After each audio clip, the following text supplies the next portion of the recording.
noches, mi nombre es Julio César Meléndez, estudiante de Ingeniería Civil de la cédula 21 502 218 del Politécnico Santiago Mariño, modalidad Saya.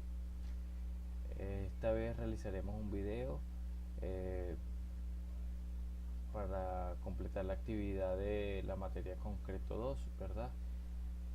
Hablaremos sobre las fallas frágil y fallas balanceadas de las vigas, y a su vez también estaremos hablando sobre vigas simples y dobles. Realizaremos un ejemplo sobre el predimensionado de una viga, en el cual este se realiza para encontrar el mencionamiento correcto a soportar por la viga.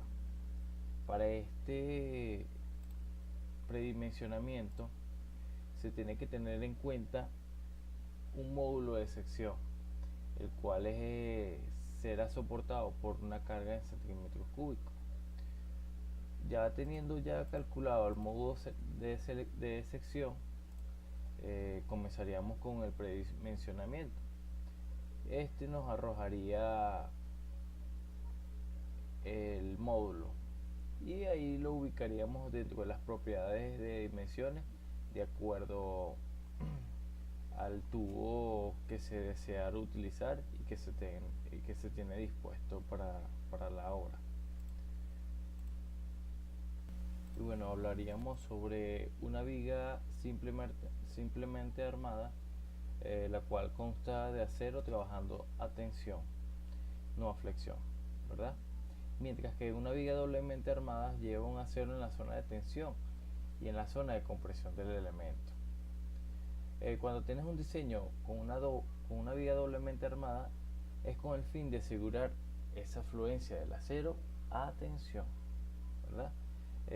Y cabe mencionar que en la vida práctica la gran mayoría del armado del acero de las vigas es con un armado doble. Esto con el fin de facilitar el armado en esta viga. Por otro lado, hablaríamos sobre la falla frágil y la falla balanceada.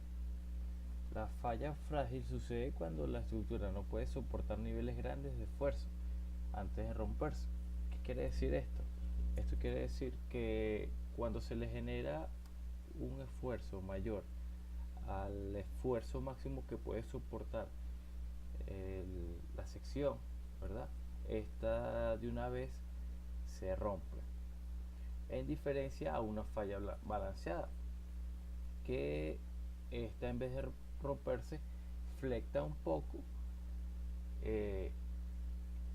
dependiendo de su esfuerzo.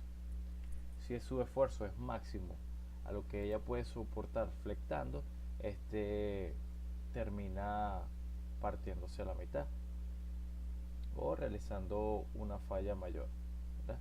En este caso tenemos, por ejemplo, el de un material de concreto y un material de asfalto, que sería en el caso del suelo. El material de concreto, cuando se le genera una carga mayor a la que él puede soportar, simplemente se quiebra y se fisura, ¿verdad? En cambio, a un asfalto, puede soportar cargas mucho mayores y solamente flectaría, al menos que se le aplique una carga mucho mayor al momento que él puede soportar.